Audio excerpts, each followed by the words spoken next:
Hello price Lord. இன்னைக்கு கர்த்தருடைய வார்த்தை லூக்கா 10:19.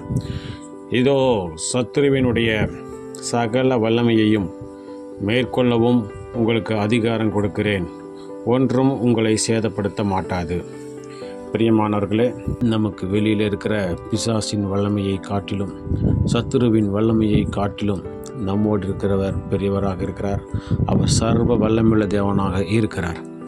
அவர் தன்னுடைய ஜீவனை கொடுத்து தன்னுடைய இரத்தத்தை சிந்தி பிசாசின் சகல துரைத்தனங்களையும் அதிகாரங்களையும் அவர் பிடுங்கி ஆண்டவர் சொல்கிறார், இதோ வானத்திலும் பூமியிலும் சகல அதிகாரமும் எனக்கு கொடுக்கப்பட்டிருக்கிறது என்று சொல்லி ஆண்டவர் அந்த சகல அதிகாரத்தையும் இப்பிரபஞ்சத்தின் அதிபதி பிசாசின் கையிலிருந்து அதிகாரத்தை பறித்து கொண்டார் என்று பார்க்கிறோம். ஆகவே நாம் எதற்கும் பயப்பட தேவையில்லை. அதே அதிகாரத்தை நமக்கும் கொடுக்கிறார்.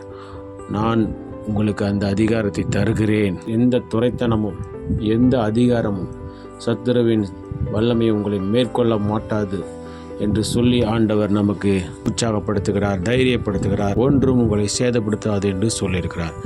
ஆகவே நமக்கு விரோதமாய் உருவாக்கப்படும் எந்த ஆயுதமும் வாய்க்காதே போகும் என்று ஆண்டவர் சொல்லியிருக்கிறார். ஆகவே உனக்கு விரோதமாய் வருகிறவர்கள் ஒரு வழியாய் வருவார்கள், 7 வழியாய் உன்னை விட்டு ஓடி போவார்கள் என்று ஆண்டவர் சொல்லியிருக்கிறார். ஆகவே எந்த மனுஷிக வல்லமைகளோ பிசாசின் வல்லமைகளோ நம்மை ஆட்கொள்ளாதபடிக்கு நம்மை மேற்கொள்ளாதபடிக்கு ஆண்டவர் நம்மோடு கூட இருந்து நம்மை தப்புவிக்க வல்லமையுள்ள தேவனாக இருக்கிறார்.